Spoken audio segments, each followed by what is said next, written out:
Another day, another shitstorm. I have been glued to every piece of internet drama that's been unfolding over the last 9 days.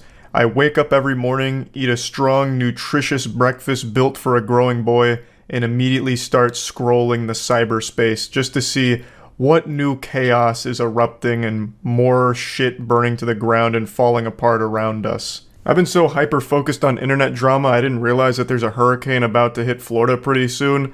And when I learned that news, the number one thing I was concerned about is internet outages and not being able to keep up with drama.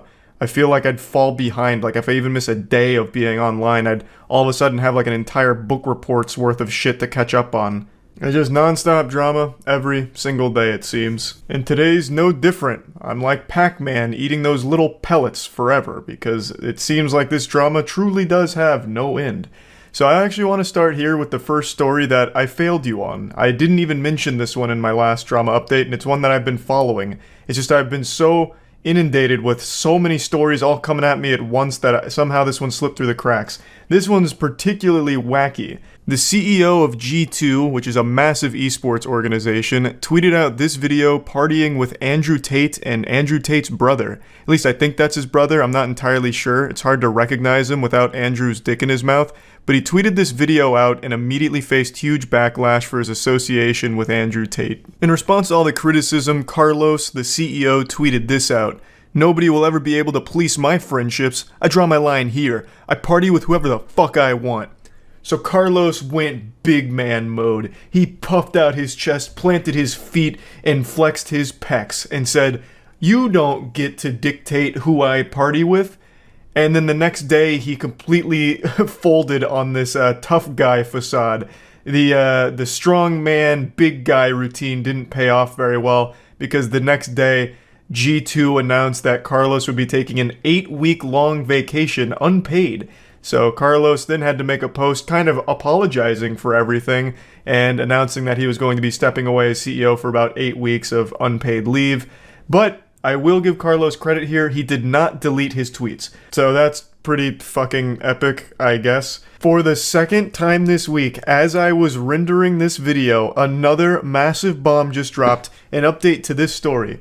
Carlos just announced he's stepping down as CEO of G2. He filmed a farewell video that was pretty heartfelt and he was teary-eyed, so it doesn't really seem like this was his decision. It doesn't seem like he's really wanting to step down as CEO of G2, so it really seems like he was kind of forced to after all of the backlash from his Twitter video partying with Andrew Tate. G2 is a massive esports org. It's one of the biggest, legitimately one of the biggest. It was started by Carlos, and now he has announced he's stepping away from it. Now, the whole backlash on the partying video he posted, it wasn't just like Twitter people being upset or anything. This cost G2 greatly. They lost their position in the VCT, so they're no longer in the upper echelon of the Valorant esports scene. Valorant just recently franchised, which means it all went to dog shit immediately. It's terrible. It's absolutely garbage. They only allow a specific number of teams to come in there, and the way they decide that seems like just throwing darts at a board, and it's completely random. It wasn't just G2 that didn't make this cut. FaZe didn't make it, TSM didn't make it, Optic didn't make it despite being one of the best fucking teams in Valorant. Like, it's a real head scratcher how they fucked it up this bad with their franchising. It's a terrible thing, but the reason G2 didn't make it, at least the speculative reason why G2 didn't make it, is because of Carlos's Twitter video where he was partying with Andrew Tate. And that's a really big deal because Valorant's one of the biggest esports games in the world right now. It's estimated that a spot in the VCT costs anywhere from $10 to $15 million right now, based on what I've read. So it was a big blow to the org, and it looks like they may have strong-armed him into stepping away. They posted this tweet about the situation saying that they received and accepted Carlos's announcement to step down as CEO, and then the next paragraph highlighted that they don't support any form of misogyny or anything like that. So it really does seem like the driving factor for why Carlos is now no longer associated with G2 is for that partying video with Andrew Tate. So What a wild development there. Now, the next little bit of drama isn't that serious. It's people that believe my G Fuel flavor, Divine Peach, is too good. They think that my G Fuel flavor is just way too tasty and they can't get enough of it. And people were a little upset that the hydration formula of it was sold out, but I've got great news. It's back in stock. So we can put that drama to bed, and right now G Fuel is doing a sale and code MOIST is working. It's live, it's hot. So make sure to use code MOIST at G Fuel in order to get money off your order. And the Divine Peach flavor for hydration formula is back in stock, so make sure to pick up some Divine Peach. The link's in the description below. Let's move on to the next story here. This one I just now learned about, and I find it pretty interesting. So, there's a YouTuber named Dan Allen who recently exposed himself as the insider that was leaking confidential gaming information on Twitter. Now, leaking information for upcoming games is usually a pretty serious thing because those are protected by NDAs that people sign. Non-disclosure agreements are legally binding. They are like actual big shit, and to break those is a pretty serious thing, and it seems like Dan Allen has now opened himself up to potential legal ramification from all of this. It looks like Ubisoft is going to be taking a strong stance against him, and I'll let him explain the situation a little bit before diving into it more, but in a nutshell, Dan Allen was trusted with information, a lot of it confidential information, and he made an alternate Twitter account called The Real Insider, where he just openly leaked all of it.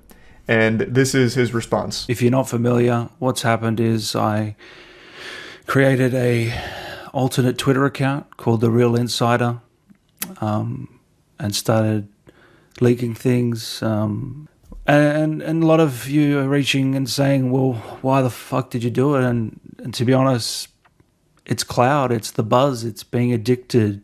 Clout is more valuable than oxygen these days. Clout has driven men to do the most extreme things imaginable, and Dan Allen is yet another victim of his own hubris in that never-ending quest for more internet points. So, he did it for the fame, the glory, and now he is facing legitimate problems from this legally. So, it all began when Dan Allen made the grave mistake of not switching to his other account, The Real Insider. Instead of responding as The Real Insider, you can see he responded using his Dan Allen Gaming account. No, someone else, he tweeted, and shortly after, the tweet was deleted with Dan Allen realizing his mistake. Yang Ye's video goes much more in depth on this situation than I will, but I just needed you to see how he got exposed here. He fucking went into public and pulled his pants down, and he didn't have nearly enough time to pull them back up before people started laughing at him for it. He, on his alt account, The Real Insider, made a post, and when replying to a comment, did it on his main account, the Dan Allen account, which immediately connected Dan Allen to The Real Insider, thus exposing him as the leaker that was giving away this confidential information. Just such a goofy way of getting caught here. There's no like cool story behind it or anything. It's not like Batman catching the Joker or whatever. This guy just made the simplest mistake ever, forgetting what account he was on when making this post. And now it's taken a huge toll on not only his YouTube career, but like I said, he could be facing legitimate legal action from the developers that have trusted him with this information that he violated by posting it on Twitter.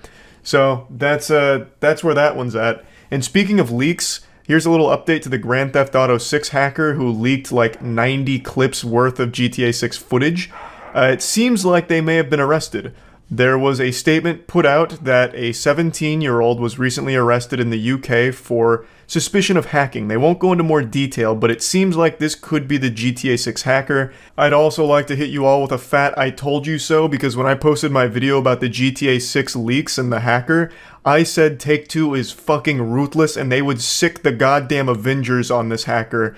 They will go to any lengths to make sure they catch the person behind it, and I said they're going to get the FBI involved, and they did. The FBI was investigating this case, and it looks like this may be the hacker that was responsible not only for Grand Theft Auto 6, but also the Uber hacking. And they're not releasing the specifics. They're not confirming if this is the same person, but all signs do point to this being the individual responsible for that. And they're a 17-year-old hacking prodigy, it seems here. So I just wanted to put this on your radar, considering this is something that is a very big deal. It's by far the biggest leak in gaming history, and even though this isn't fully confirmed yet, it is looking like this is the person responsible. Now, in more serious news, there has been a rather large update on the sexual assault situation on Twitch, as well as the potential cover-up of the sexual assault involving big streamers. Last night on stream, Destiny played a recorded Discord call where Moistcr1tikal and Mitch Jones were present and being pressed on, why would you cover up a sexual assault, and just trying to get to the bottom of everything and just really pressing them on all of it.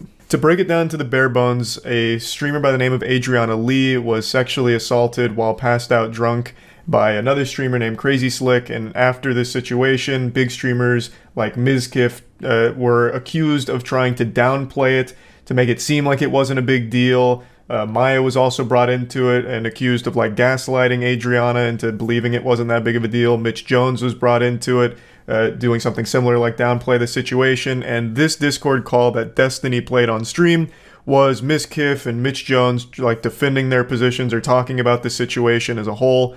And it's around 3 hours long, so it's a long conversation. But overall, it's fucking horrible. It is an absolutely horrible situation. As I've said numerous times now, this is not goofy drama. This is serious shit. And this call, I think there's a lot of reprehensible shit that gets revealed. I'm not going to go too deep into specifics. I recommend you check out Destiny's video if you want to listen to the audio yourself. So yeah, a huge development there, and I think that about wraps up the drama report here. I think this is about all of the stories that have happened over the last 24 hours. So that's about it. So yeah. Right now, the current state of Twitch is like a bag of dog shit on fire. It is a complete disaster.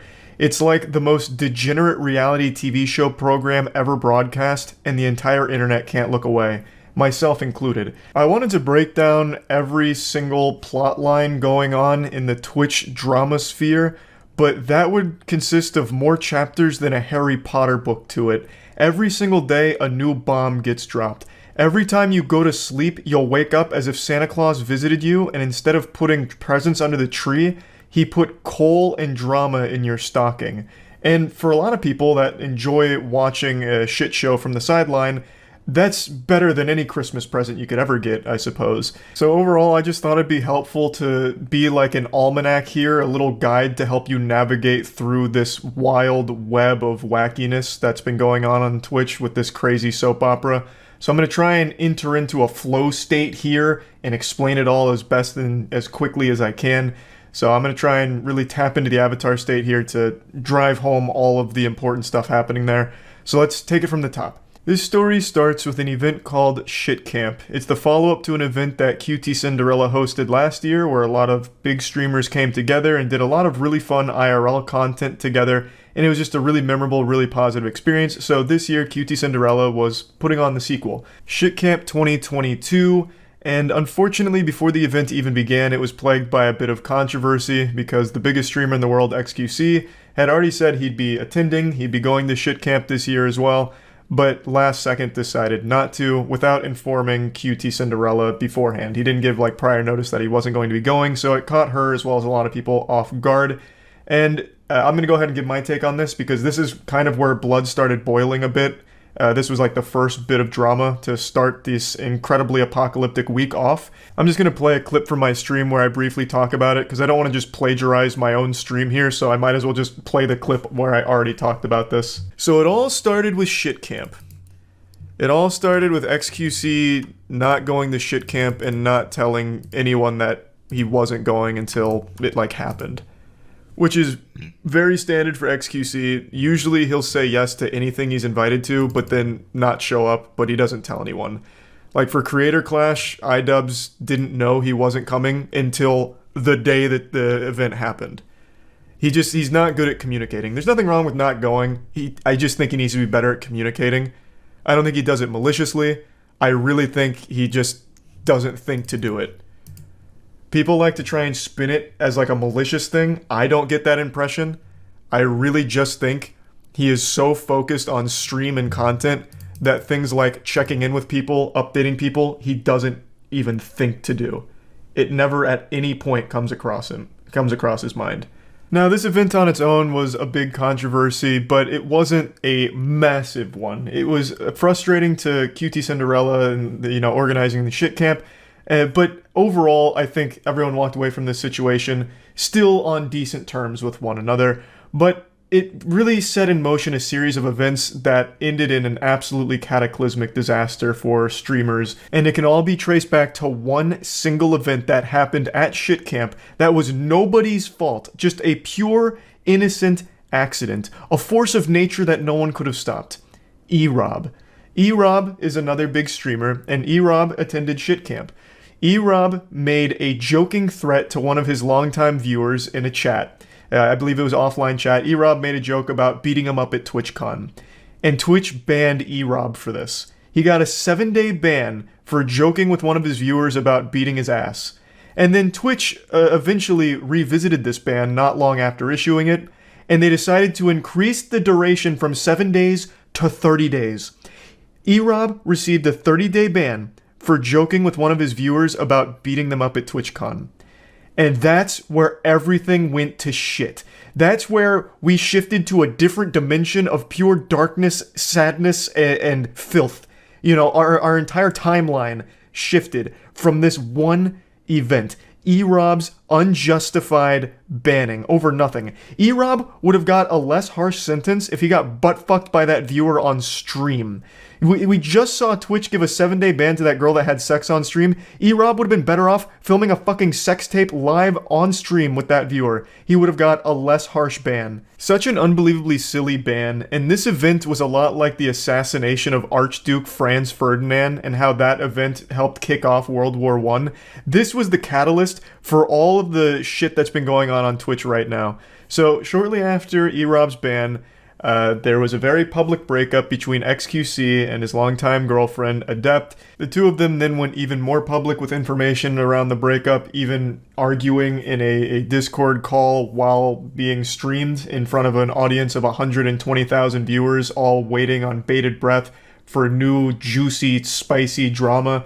There was a lot of very private, personal stuff that was revealed, and it was a big deal for about 8 hours until the next bomb on Twitch dropped, which was Slicker and the scamming that came to light. I made a whole video about this because this is one of the biggest scams I've seen on a live streaming platform. I'll break it down to like the bare bullet points here. Slicker, very popular streamer for a time, was using his viewers as piggy banks. He would message a lot of his viewers and his mods with sob stories about like his bank being closed and how much he needs the money, and he was able to gather a lot of money from fans as well as friends. He reached out to pretty much all of his streamer friends and begged them for money and got money from them too, promising to pay them back, but only paying back very few of them. He spent it all gambling. He used roughly $300,000 of funds that he got from friends and fans and used it all gambling. So that all came to light, which then overshadowed the breakup stuff and the Slicker scam being the biggest news on the platform until the next day. That had about 24 hours worth of being Twitch's biggest controversy, so that had a pretty good run, all things considered. There was a lot of longevity there. The next day, this whole gambling situation started to bubble over onto Twitter, because this was such big news. Everyone was then talking about gambling addiction, like, look how bad slots are for you, look at what this streamer did, and it all ties back to Twitch allowing gambling on their platform. So then it became a big movement on Twitter with, the hashtag Twitch ban gambling, and a lot of people giving a lot of takes on, the proper way of handling gambling on live streams. And this started a war, because there's a lot of popular streamers that do gambling. So then a lot of those streamers were feuding with streamers that were vocal against gambling, and they were clashing on Twitter all night. And then about 6 hours after that, we had another fucking massive bombshell drop with a different piece of drama outside of like the normal streamer category. This is chess. I made a whole video about the chess cheating scandal that's going on right now with the anal bead cheating hypothesis. This had a new development. To break that down, a chess grandmaster named Hans Niemann beat Magnus Carlsen, the #1 chess player in the world, in a shocking upset, and Magnus Carlsen withdrew from the tournament that he lost to Hans in and insinuated Hans may have cheated. So then speculation ran wild, and eventually people started to wonder, did Hans Niemann cheat by using a chess bot programmed into a pair of anal beads or a butt plug? So that's been like the big chess drama there. And 12 hours ago, 6 hours from the gambling fighting on Twitter, Hans Niemann and Magnus Carlsen faced each other in their first chess match since the controversy. And they were playing online chess. Magnus Carlsen resigned after 2 moves. Magnus Carlsen rage quit his match against Hans Niemann right away, thus continuing this soft insinuation that he believes Hans Niemann is a cheater. So that spiraled chess into an even bigger pit of controversy, because that is a big deal. That is very unprofessional. That affects the entire tournament, not just Hans, with him resigning like that. It's a very bad look. So the entire chess community was outraged with Magnus for this action, because it's childish. It really is. To be that salty, mauled that hard, and still not have the confidence to say with your chest, Hans Niemann is a cheater and I refuse to play against him, it's a bad look. If you really believes he's a cheater, say it, and don't just go into the tournament and then rage quit and fuck it up for everyone else. It's very simple. If it was anyone besides Magnus, the repercussions here would be extreme. But Magnus gets a pass because he's the number 1 player in the world, but the chess community isn't happy about it, and that's a still developing story, but that's the latest in the anal bead conspiracy for chess cheating. And that was the hottest news on Twitch, because it was broadcast on Twitch, but that was the hottest news in Twitch drama for only about 4 hours, because 4 hours after that, the fighting on Twitter reached an absolutely crazy climax. After getting into a disagreement with fellow streamers on Twitter, Trainwrecks TV released this tweet here, which made hefty accusations about one of the largest streamers being complacent in a cover-up of a sexual assault. This, of course, is a massive deal. This is no longer just petty internet drama. Sexual assault is a crime, and it is something that should never be taken lightly. So this kind of accusation clearly had a massive effect on the entire platform. And throughout the course of the night, over like a 4-hour period, a lot of clips were surfacing. The victim of this story that Train was alluding to in the tweets also spoke out and went live to explain the story. If you'd like to understand more of it, I'd recommend going to her Twitter or watching her VOD. Her name is Adriana Lee. I'm not going to go into detail about this story in the video here, because it's not just petty, goofy internet drama when it's dealing with something this serious. Obviously, this situation was a massive deal on the platform, and as of right now, it is still developing. And as I'm making this video, yet another massive bomb has dropped on Twitch that is creating drama. Twitch put out an official statement on their stance on gambling, and it seems like they have outright banned any kind of gambling involving slots and shit like that, which was their main category for gambling. In their statement, they said they're making an update to their policy effective October 18th that'll prohibit the streaming of gambling sites that include slots, roulette, or dice games that aren't licensed either in the US or other jurisdictions that provide sufficient consumer protection. These sites include Stake.com, Rollbit, Duelbit, Roobet. However, we may identify others as we move forward. We will continue to allow websites that focus on sports betting, fantasy sports, and poker. So, for those that don't know, gambling on Twitch has been an absolutely massive category for quite some time now, specifically slots. That's where most of all of the gambling streams take place, in the slots category. And the biggest sponsor of gambling streams on Twitch is Stake.com. The fact that Twitch put Stake.com in their statement by name is huge. They are paying millions upon millions of dollars for streamers to gamble on their site. They have so much sponsorship money that they've tossed around on Twitch, and the fact that they are now prohibited immediately cuts that entire thing off. I truly never thought Twitch would outright ban gambling like that. Now, of course, they did allow exceptions for like poker, sports betting, and fantasy sports, but I genuinely never thought that they would cut off slots, roulette, and everything there.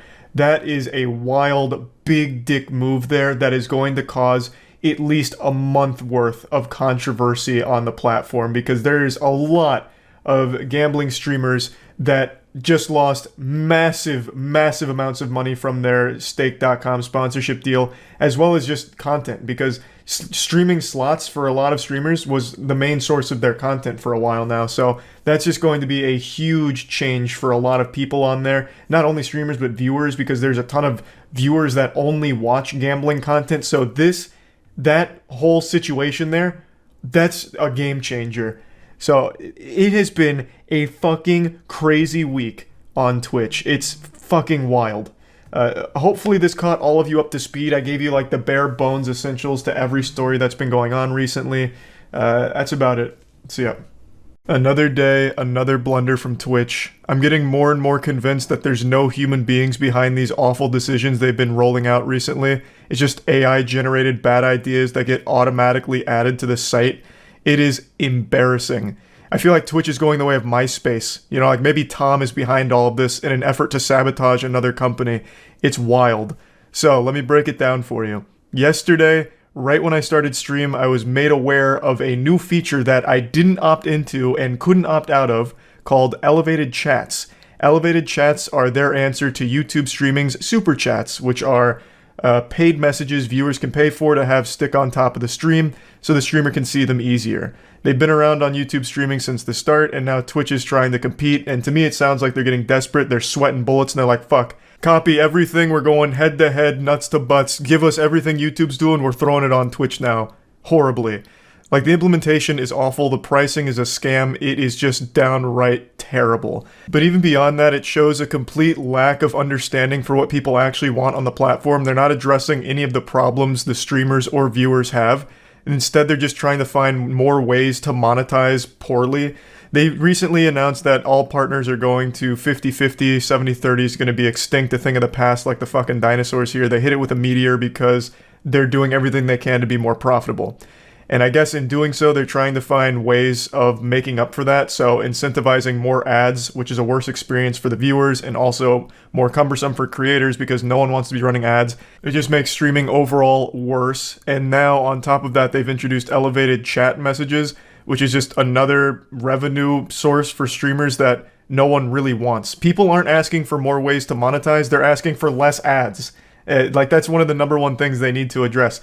You know, elevated chats can work, I suppose. Like on YouTube, super chats are fine. But the way Twitch has rolled these out is already terrible, and it's not something people want. They're just missing the point. I forgot to show what an elevated chat looks like in the stream clips I'm about to show you, but let me do that now.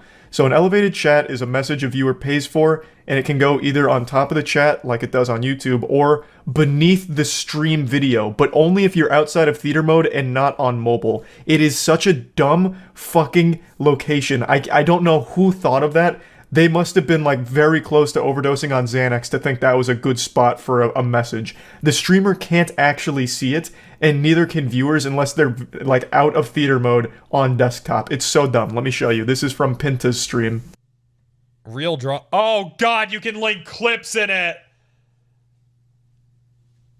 If you blink, you may have missed it. This is $5 to put this message here, in a spot where no one's even going to notice it. You're just paying money to be ignored and never seen. It's the exact opposite of an elevated chat. It goes underneath the stream in most cases, so just banished to the shadow realm. And it's $5 to keep it up for 30 seconds, and it goes all the way up to 2.5 minutes for $100. Their pricing makes no sense at all. I'm sure you already figured out a massive flaw here, the big plot hole, the loophole. Why would you pay $100 for 2.5 minutes when instead you can get 2.5 minutes by just paying $5 multiple times? Let's go ahead and get down into the algebra here. You know, you don't really need a mathematics degree. For 2.5 minutes, you could just buy 5 30-second slots. So you'd pay $25 for 2.5 minutes as opposed to paying $100 for 2.5 minutes. Fucking mind-blowing. It's like they didn't stop and think for even a brief moment about this system.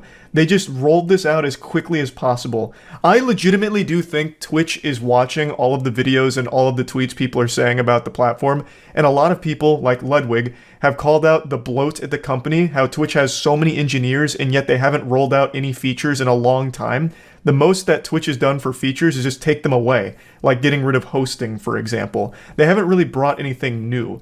So I bet they started to get a bit concerned, like, holy shit, you know, he's right, they're all right. We're not using our engineers for anything. Get them on a project, please. Give them like a summer reading homework, you know, a little book report. Have them just drum up some kind of monetization idea, I don't care what it is, and we'll throw it on there tonight. And this is what they came up with, elevated chats. Just to justify the existence of their massive engineering team. Like, hey, no, look, they're actually doing something, guys. Look, here's an elevated chat function that didn't exist yesterday. It's just terribly done. The idea itself isn't horrible because super chats are pretty good on YouTube. They work well, like they're effective. But how they've done it on Twitch is so much worse. It is laughable. Now let me go ahead and show you when I went over all of this on stream last night, because like I said, I had no idea it existed until I started stream. So they actually did make a super chat.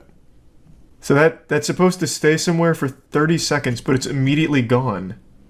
Where does it go? It goes below your stream. How the fuck am I supposed to see it if it's below the stream? What? I don't even see it below the stream either.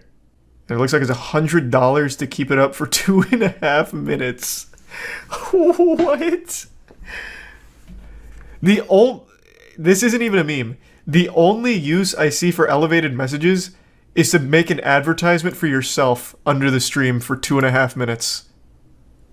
Because there's nothing else. Because I literally can't see it myself. Unless I have my own stream open. Why would anyone buy the 2.5 minutes for $100 when you can just buy the $5 30-second message multiple times and save yourself a ton of money? Did they think this through at all? Like, legitimately, was there a single ounce of thought behind this system? There is legitimately no reason at all why anyone should use the system, because as a streamer, I can't even see the elevated chats. They're only on the stream and underneath it. So I don't even see it. And B, if you're going to use it, why would anyone ever, unless they are just absolutely huff and glue, do $100 for 2.5 minutes when they can just do the $5 for 30 seconds multiple times? It doesn't even show unless you're out of theater mode. Yeah, no, this is an absolutely terrible system. Oh man. Isn't that what YouTube has minus the duration? So YouTube has super chats, and with a super chat it goes to the top of the stream and it stays there for I don't remember how long, but it goes to the top of the stream where anyone can see it. They just click above the chat. This only the elevated message only shows up underneath the main stream and only when you're not in theater mode. So I don't see it in my chat. I can't see it anywhere in my chat.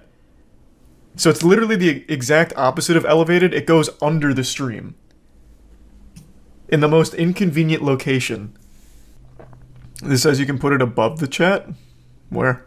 I guess I didn't go all the way down.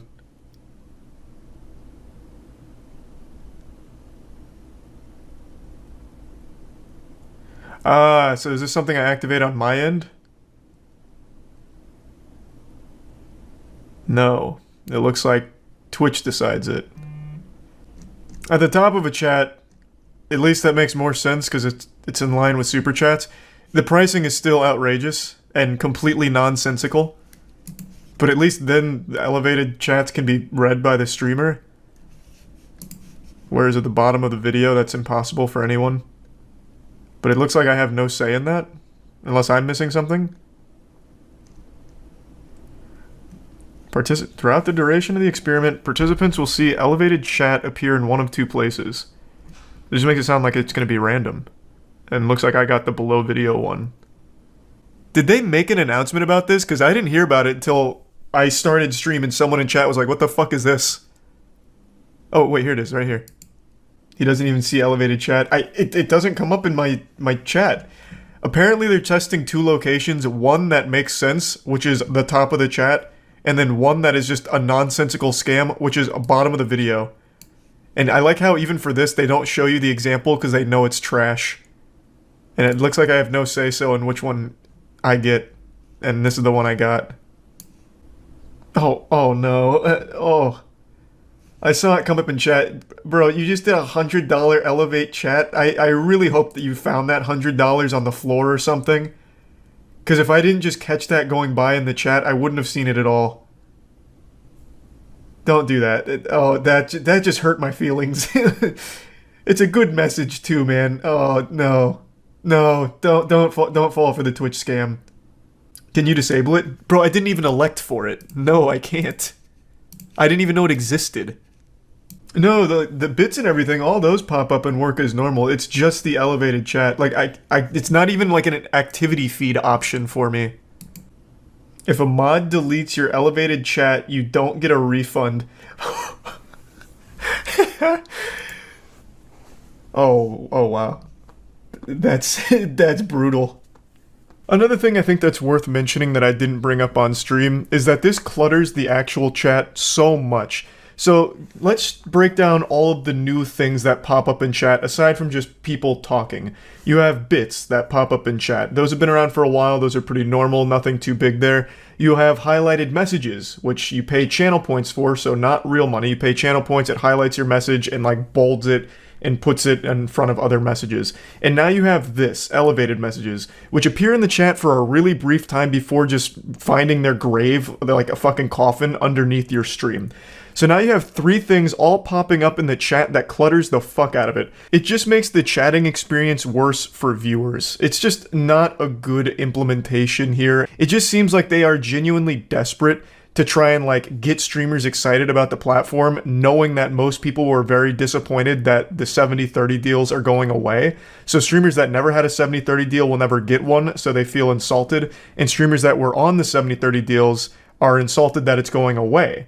So it just, Twitch has put themselves in a lose-lose situation, and them trying to like make up for it is making the platform worse for it.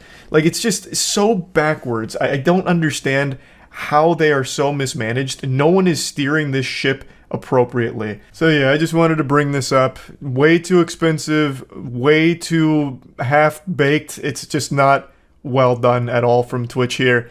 Just a big L, unfortunately. That's about it. So yep. Yesterday something crazy happened, and I'm sure you've all heard about it. Twitch was hacked. They were blasted by the notorious hacker known as 4chan.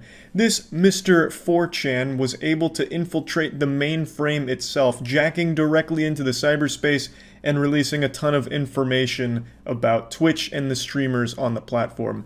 It was similar to what happened with the fappening, if you remember that. The fappening was when a bunch of celebrity nudes leaked all at once, and yesterday Twitch experienced its own version of the fappening, but a lot less cool.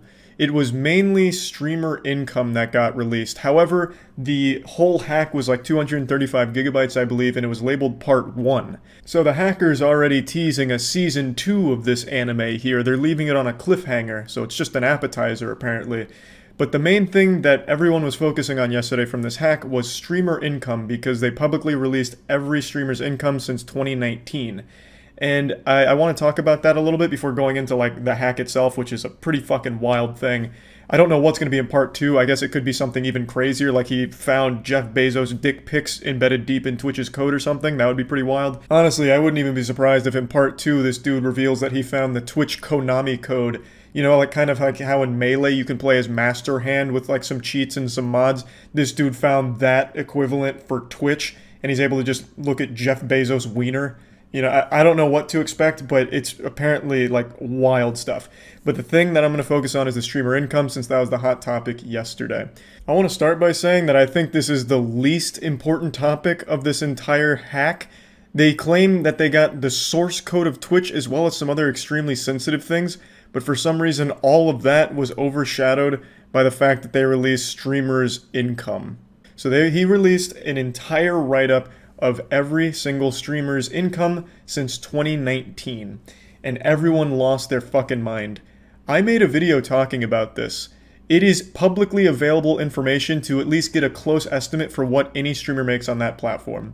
Subscriber numbers are public, and a subscriber is $5 a month at Tier 1 or Prime. There's a Tier 2 and Tier 3 which aren't factored in here, but just to give you a base, assume everything's Tier 1. If you take their sub number and multiply that by 2.5 or 3.5, you get a very close guess as to what that streamer is making, and that's just from subs. Now, it's 2.5 or 3.5 because Twitch obviously takes a cut of that $5 sub. This is just assuming every sub is a Tier 1 or a Prime, which obviously they all aren't. What was released yesterday in the leak is the streamer's total income from subs and ads. I believe it was ads factored in there as well. And people acted like it was some big sistery, like a big gotcha moment, like this is the smoking gun. This was the hole in the condom that we needed to find. It turns out these streamers are making money on the platform. even though all of it's been public information from the get-go. The only thing that is a mystery, I guess, is how much gets made from ads. And even then, I'm not sure that those numbers even factor that in. I'm only going off what I read there and the numbers they posted for me. I'm assuming ads are factored in there, because if they are, then the number they posted for me is pretty close to the monthly. Now, the thing is, though, the only thing they really did is they did all the math for you. If you just look at a Twitch streamer's subs and multiply by 2.5 or 3.5, and you do that across 2 years, the number you will get is very, very close to the number they posted. They just did the homework for you. But all of it's public, so I don't know why people lost their fucking mind. Like, look at this! It turns out Twitch streamers are making a lot of money on the platform, as if they just found the Krabby Patty secret formula. It takes only a little bit of common sense and a little bit of just thinking rationally for a second to recognize, like, when I give this streamer a prime, or I pay $5, $15, $25 to a streamer, they get money for that. It's, like, it's not a hard concept to wrap your head around. And exactly how much they get also isn't a mystery when the numbers, the sub numbers, are literally public in your face. Some streamers have their sub count on the screen in front of them at all times. They are begging you to do the math to see how much money they make. And yes, it's a lot. That's no surprise. I've been saying for fucking years, streamers make a ton of money, significantly more than people seem to think they do. Even when the numbers are right in front of them, they still like to believe that the streamers they enjoy aren't well off for some reason, and when they find out that they do have money, a lot of people feel betrayed, as we saw yesterday, which is weird. People were getting mad at me, like, oh, so Charlie, it turns out you make money on Twitch. You're ranked 22 in the world on Twitch in terms of earning. How fucking disgusting. How could you mislead us, Charlie? And I just don't get it, because I'm not misleading anyone. Just because I'm not some douchebag who flexes their wealth all the time doesn't mean that I don't have money. I know I dress like a cartoon character and all that, but it doesn't mean that I am not well off. I'm extremely lucky and fortunate to be in the position that I'm in, and I make that very clear all the time. I understand how lucky I am to be in the position that I am. I don't go on stream and put on an act and pretend to be broke like, oh guys, I'm starving and hungry, I can't afford warm clothing, so when winter comes around it's always miserable. Yesterday I was eating chicken fries off of the Burger King bathroom floor, and I just don't know how much longer I can do this without your primes. I need your primes in order to survive. I'm actually starving to death. I was drinking water out of a dumpster just to get by because it was the only free water I had access to. I need your primes. I don't do that shit, so I've never misled anyone. I've always been very upfront about the lucky situation I found myself in. I understand when a lot of you look at me, you assume I'm homeless, but as I've stated multiple times, I'm in an extremely lucky position. And you want to know, like, the most incredible thing that's going to blow some fucking minds out here? I'm about to break the magician's code, apparently. The numbers that were released in the leak yesterday are wrong. They're too low. The streamers on that list, every single one of them, well, at least for like the top 100, are making significantly more than is represented on those leaks. Those leaks only cover subs and ads. They are not covering the donations through Streamlabs because that doesn't go through Twitch, so they wouldn't have access to those numbers. And they're also not counting sponsors, and they're also not counting Twitch contracts. A lot of the top 50 streamers on there have contracts with Twitch, which add a significant chunk of money to streamers' income, and those are not represented there. XQC is on there at like 8.6 mil or something like that, and you're fucking crazy if you think that's all he's making from Twitch. And I didn't think any of this information was something top secret or fucking world-changing where people's universes are melting around them right now and they're questioning everything. They don't even trust their own fucking parents anymore because maybe they're successful Twitch streamers somewhere. Like, I thought all of this was common knowledge for most people because it's all right in your face. Most of the information is just right there at your fingertips. Just look at their sub number and do basic math and you get a very close guess on what they're pulling in. What really shocks me about this whole thing is how big of a deal it was, A, and B, how many people felt betrayed by streamers they liked because it turns out they're successful. Like, I loved you. I fucking loved you, Soda Poppin', until I found out that you actually are pretty wealthy. Now, I just spit on you, and you make me fucking sick. I can't stand the sight of you anymore. Like, what? For some reason, people want the people they like to not be successful, or they only want them to be successful up until a certain point. It's like music hipsters. When they find an artist that they find that's a little underrated and then that artist gets big, they get fucking mad about it. Like, God, I love this artist until they became successful, now I fucking hate them. Well, I liked them before it was cool and now I hate them. It just doesn't make any sense to me, and I don't like that perspective or that mentality at all. For some reason, there was a thread about how I'm a hypocrite because I called out a greedy Twitch streamer in a video once, and then it turns out that I make money on the platform. How are those two things related at all? I was literally criticizing them because they were greedy on a platform where they are making a ton of money to begin with. So sitting on stream and shaming your viewers for not giving you more money when you're already making thousands upon thousands of dollars from them supporting you is greedy, and me calling that out doesn't make me a hypocrite just because it turns out I also make a lot of money from Twitch. The difference is I am not sitting there begging for it and demanding my followers give me money. I'm not sitting there sniffing my own farts, hand on my balls, saying like, guys, I'm not starting the stream till I get a hype train of level 5. I need 100 subs right now or I'm not streaming. You know, these streams aren't free. You're gonna have to give me fucking tier 2s, tier 3s, tier 1s, give me your primes. I'm fucking gluttonous. I need it all right now. I'm going full-blown Mr. Krabs. You know, I'm not sitting there doing that. I'm just streaming, and I just get lucky that there's so many kind people that just want to show support to the stream and support the members within the community. It doesn't go deeper than that. This wasn't some like nefarious secret that I was trying to keep under wraps like, fuck, I hope no one realizes that I actually make money on Twitch. It's all been right there the entire time, and I'm not hiding anything, and I can't recall seeing any streamer hiding the fact that they're very successful on the platform. You know, like Hassan, for example, he's getting eaten alive for the fact that his money has come out. He publicly shows his subscriber count like right above his face cam. You can see like 50,000 subs. It takes an actual toddler to just look at that and be like, that's a high number. And each of those numbers represents a dollar amount. Like, that's a lot of money, right? Like, it's not that hard. You know, it shouldn't be surprising to anyone that streamers are making a lot of money. All of it has been public for as long as I can remember Twitch existing. Now, of course, all of this coming out has led to the classic argument that's been around since the internet's inception of they don't deserve that money. These streamers, they don't deserve any of that. Firefighters don't make that much money. My mom's a librarian and she makes half that amount of money. This is bullshit. They shouldn't have that at all. Now, whether or not you think streamers deserve that much money, that's going to be entirely on you. I'm not here to change your opinion or perspective on it. I'm not your dad. I'm not going to take the belt to you if you think differently than I do about it. It doesn't really... It's not something I'm trying to argue.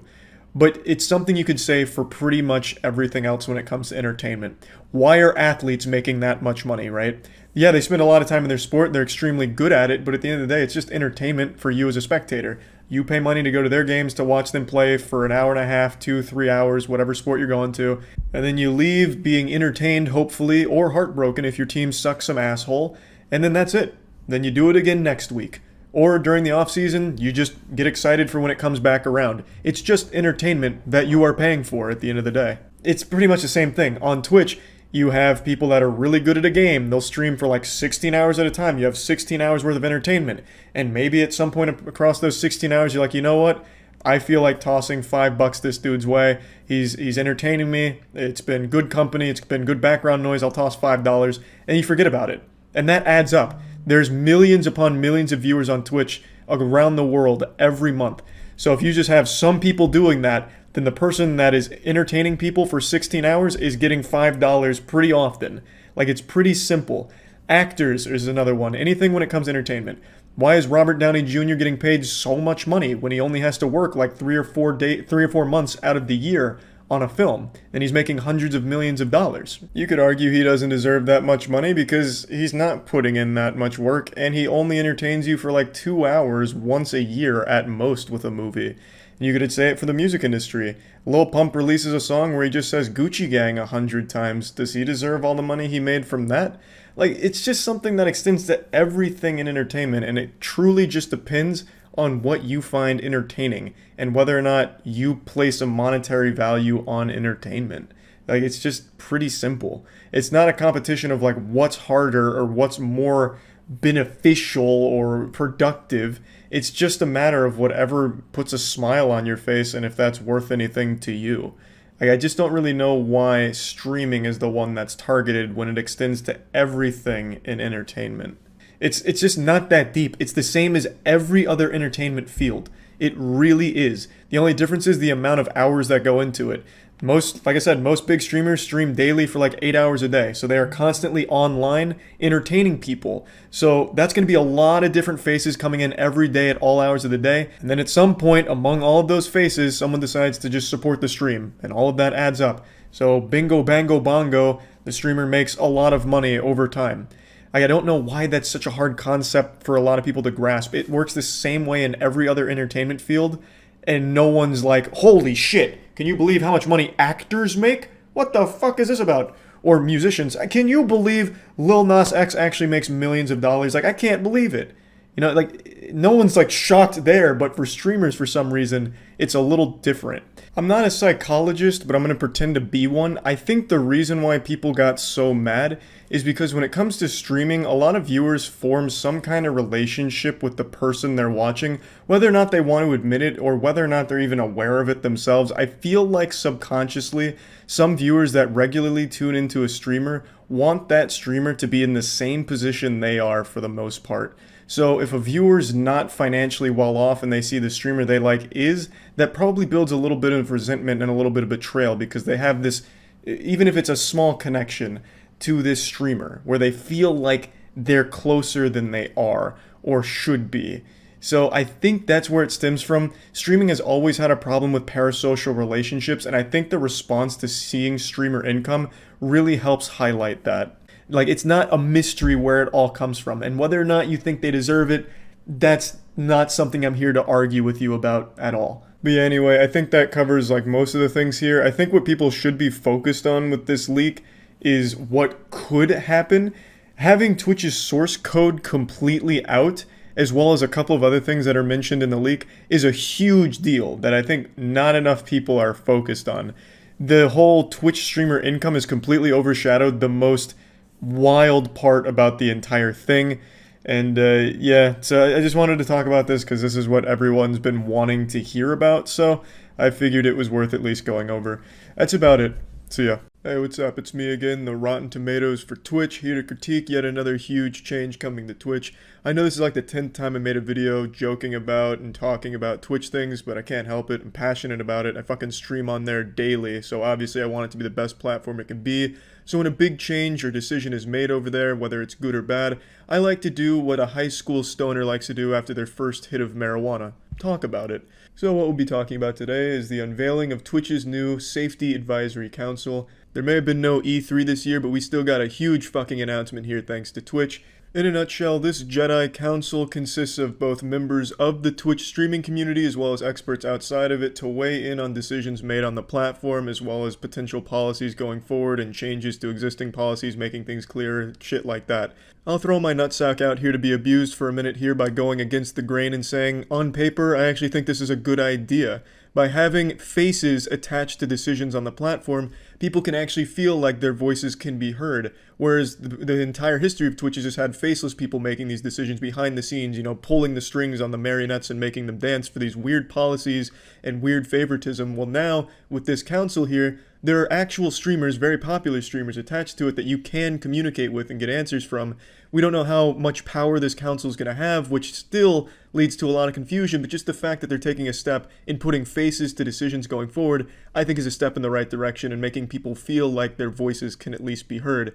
But I will say, I hate the fucking name of this. The Safety Advisory Council sounds dystopian. That sounds like something out of Judge Dredd. Just fucking pull up to an apartment complex over a noise complaint. Yes, I'm here on behalf of the Safety Advisory Council. Your noise was too high, too many decibels. You've been canceled. Fucking puts a bullet in their skull. It's just not a good name. That doesn't really instill confidence in people that hear that. Now, looking at the people aboard the council, I only know two of them, Carnage and Ziz. Admittedly, I'm unfamiliar with the others, but I'm going to give Twitch the benefit of the doubt that these are good fits for their positions.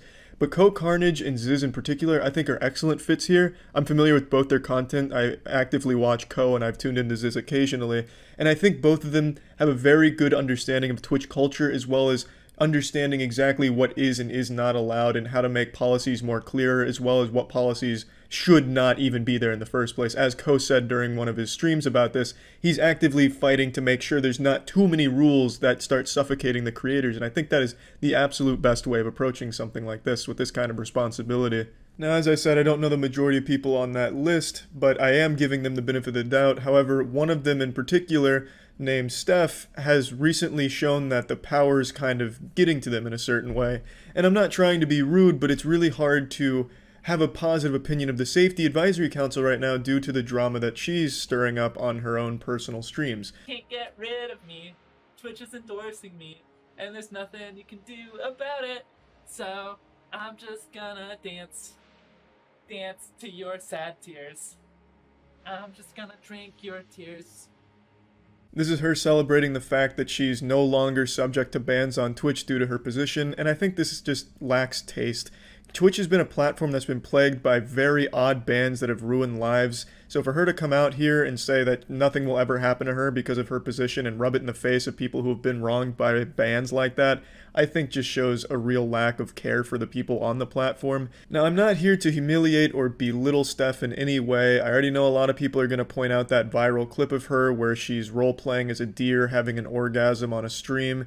Yes, I think it's odd to broadcast that on Twitch, but it's not pertinent to what I want to talk about, and you know me, I like to joke about those odd fetishes all the time, like that person that steps on bread and ejaculates in their pants. I think that shit is just really fun to make some jokes about, but they're just that. They're harmless jokes. I never like to maliciously target someone or try and ruin someone's life over a kink or anything like that. Whereas in this case, I feel like people are going beyond just goofing around. They're genuinely trying to ruin her life over that deer clip, and I just wouldn't want to play a part in that. On a side note, before continuing though, that person that was stepping on the bread and ejaculating, they actually reached out to me like a year ago, offering to teach me how to do it properly. So they were super nice. They enjoyed the video. Just thought I'd throw that out there. So if you see me stepping on bread and coming in my pants, you know I was taught by the master. Immediately after Twitch announced that she's a member of this council, she went live and started antagonizing the broad Twitch community, in particular livestream fails. I also fucking hate livestream fails. I think that place is a cesspool. It's basically just an XQC cum dumpster. Anytime XQC moves in his chair or makes even the slightest micro expression on his face, it's like a 30-second clip that's spammed for an hour. That subreddit is literally a time capsule into old Tumblr. It's like maintain the essence, that old fucking odor of Tumblr. It has this two camps. It's like a perpetual civil war.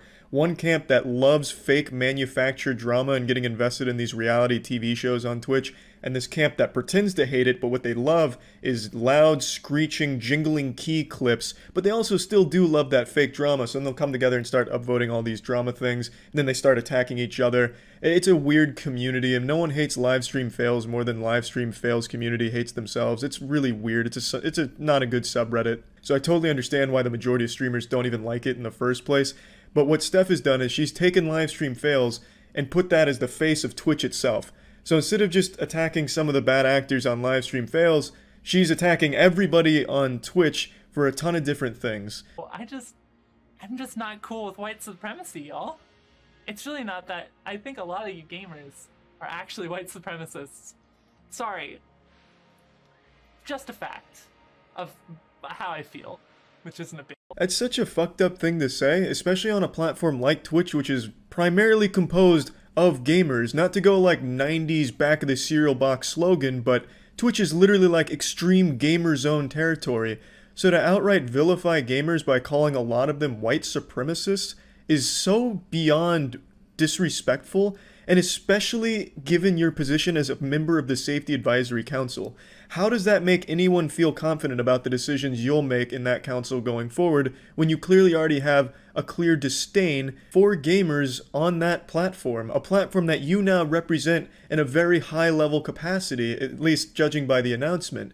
So it's just very odd because you're coming across as openly hateful and proudly prejudiced. I said a lot of people with cis white male sounding voices are here telling me that voice chat isn't a problem, and that is a fact. Y'all have voices that aren't marginalized coming in and saying, just mute, it's not an issue, everyone faces harassment. I've heard it all. You're just repeating my like a year ago. The only way to have a level playing field at the highest level of play is to have is to not have voice chat, to not have people give up their linguistic profiles. I mean, and maybe you...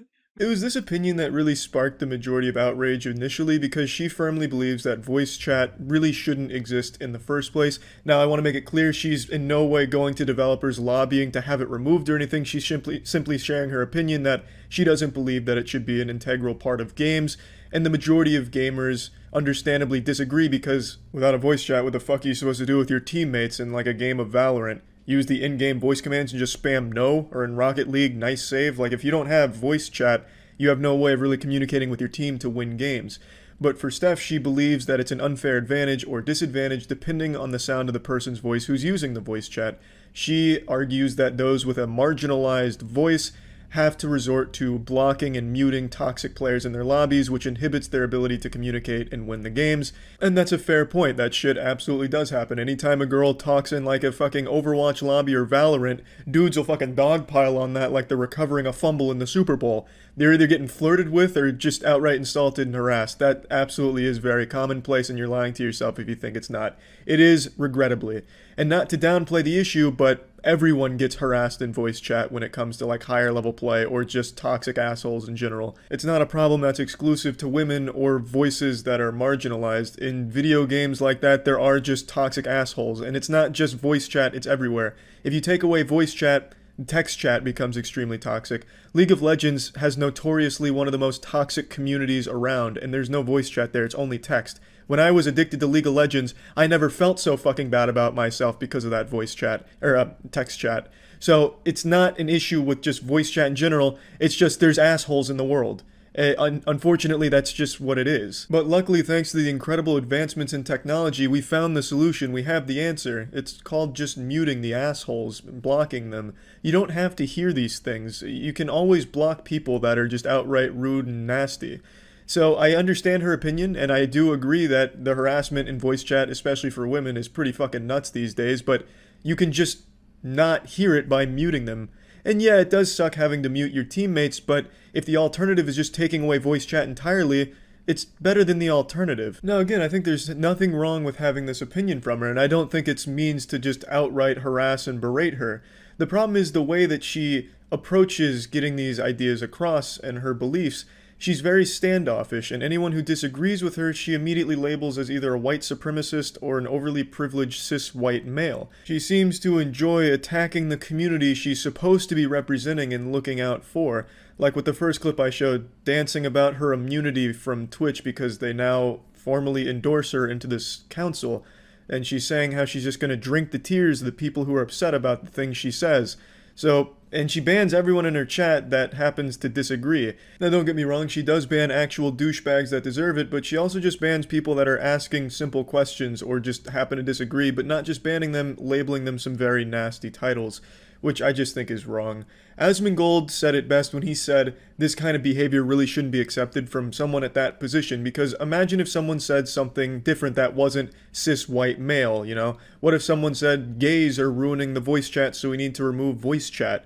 Instead of saying cis-white males are ruining voice chat, what if it was replaced by gays? Whoever said that would be immediately removed from that platform and permaban, because that wouldn't be accepted. And rightfully so. Nobody should be judged by their skin color or sexual orientation, attacked for their skin color or sexual orientation, put into these groups and vilified because of their skin color or sexual orientation.